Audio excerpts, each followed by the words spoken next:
Jesus começou a sua pregação e lá em Marcos, no capítulo 1, verso 15, Jesus começa a dizer que o tempo está cumprido e que o reino de Deus é chegado.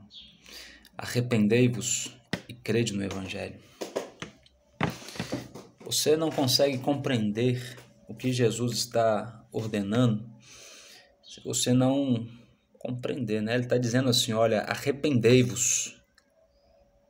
Mas se você não compreender aquilo que ele está dizendo antes, que o reino de Deus é chegado, que o tempo está cumprido e o reino de Deus chegou, você não vai conseguir compreender o que ele está dizendo agora. Olha, arrependei-vos. Aquele povo que Jesus estava pregando não era um povo que vivia declaradamente, abertamente no pecado. Aquele povo não era um povo que cometia pecado grosseiro, até mesmo porque o povo judeu, se houvesse algum pecado grosseiro ali no meio do arraial, esse indivíduo era tirado, era removido e era morto pela lei de Moisés. A palavra de Deus diz que por duas ou três testemunhas, né? Essa pessoa ela era pega e tirada no meio. Então, adultério, prostituição, fornicação, pecados grosseiros que tanto nós vemos hoje, não existia no meio daquele povo. Era um povo religioso, era um povo que se dedicava a Deus, era um povo que lia a palavra, era um povo que decorava, era um povo que era mestre, era um povo que se gloriava de conhecer a Deus e de ser eleito por Deus, de ser o povo a quem Deus destinou a salvação. Era um povo que se considerava salvo, era um povo que se considerava filho de Deus. Mas Jesus está dizendo, arrependei-vos. Muitos vão dizer, às vezes, que a mensagem de arrependimento não é para a igreja. Mas quando nós lemos as últimas mensagens de Jesus para sua noiva, para sua igreja, as 7 igrejas na Ásia, ele vai sempre dizer e bater na mesma tecla, arrependei-vos. Lembra-se de onde você caiu e arrependa-se. Lembra-te de onde você caiu e arrependa-se. Então a mensagem de arrependimento é para a igreja. O arrependimento ele não é algo que você pratica uma só vez e depois nunca mais. Não, você cresce em arrependimento. Você continua a se arrepender pelo caminho. Há uma porta no reino de Deus e essa porta, para que você entre por essa porta, requer arrependimento e há um caminho no reino de Deus. E para permanecer nesse caminho, para permanecer no reino de Deus, é necessário arrependimento. Arrependimento. Então Jesus está dizendo, arrependei-vos, arrependei-vos, arrependei-vos, mas talvez você não vai compreender. Arrepender-me de quê? Do que é que eu preciso me arrepender? Da bebida, do cigarro, da prostituição, da lascívia, do engano, da mentira? Do que eu preciso me arrepender? Do que eu preciso desistir? O que é que eu preciso entregar na mão de Deus? Aquele povo não tinha isso.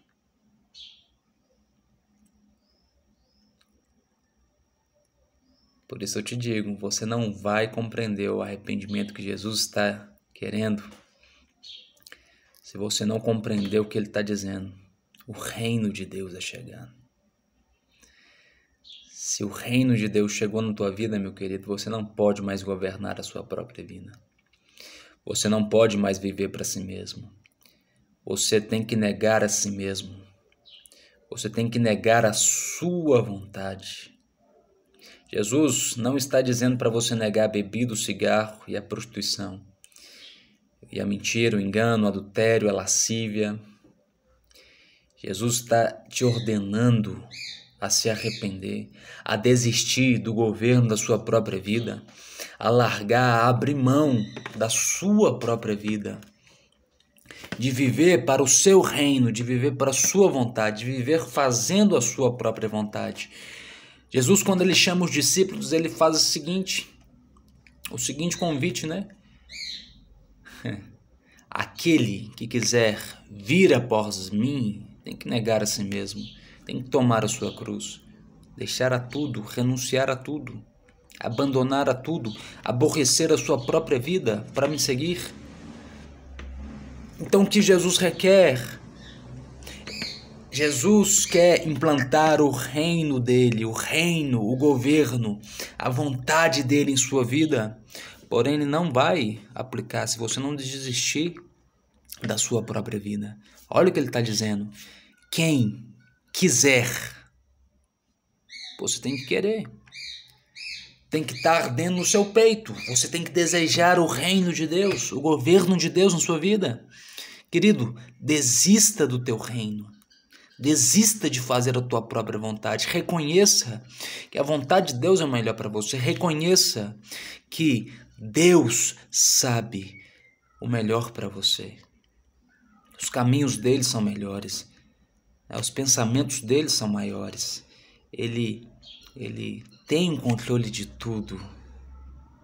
E nós costumamos dizer que a vontade de Deus ela é boa, agradável e perfeita, e é mesmo. Mas a vontade agradável, boa, perfeita de Deus para o próprio Filho dele foi moê-lo e esmagá-lo numa cruz.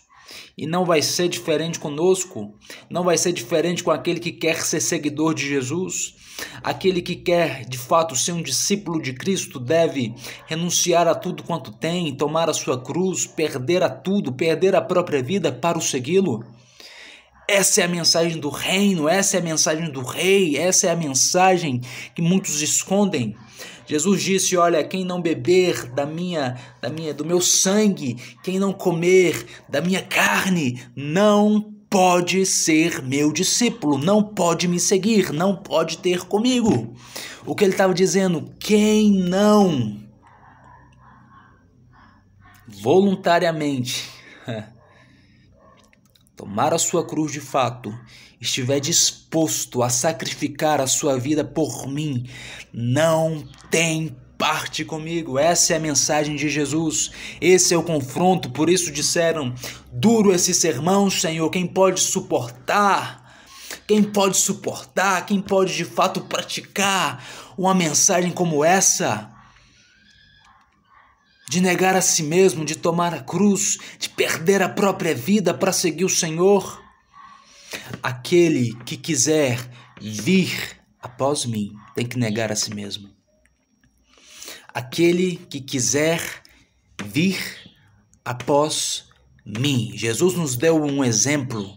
Jesus, ele de fato abriu mão da sua glória, se despiu da sua glória, se esvaziou, se tornou um homem, renunciou a tudo quanto tinha, renunciou à sua glória, deixou a sua glória para estar conosco, para andar conosco, para nos dar o seu exemplo, para viver uma vida que agradasse ao Senhor, para viver uma vida de renúncia, uma vida onde ele nunca pecou, porque nunca fez a própria vontade, sempre fez a vontade do Pai, sempre fez a vontade de Deus. Ele falou assim, olha, a minha vontade é esta,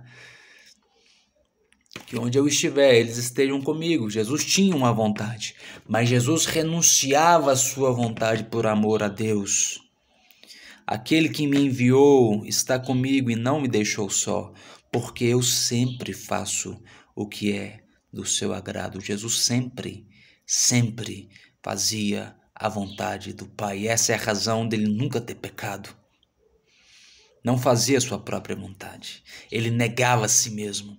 Ele negava a si mesmo. Ele renunciava à sua vontade para fazer a vontade do Pai, para viver exclusivamente para Deus, para o Pai. Isso é o reino de Deus. Isso é o governo de Deus sobre a vida de um homem.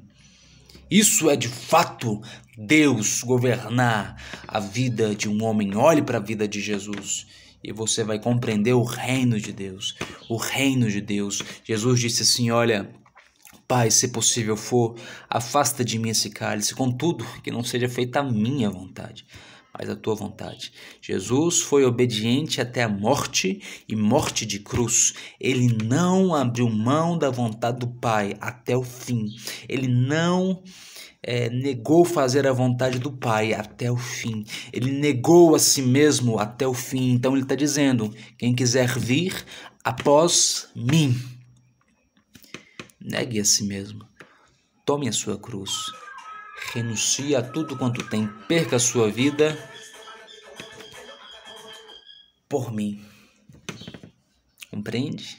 Isso é o reino de Deus. Isso é o governo de Deus. Isso é de fato o reino da vontade de Jesus. Isso é de fato o reino da vontade de Jesus. Isso é de fato o reino de Deus.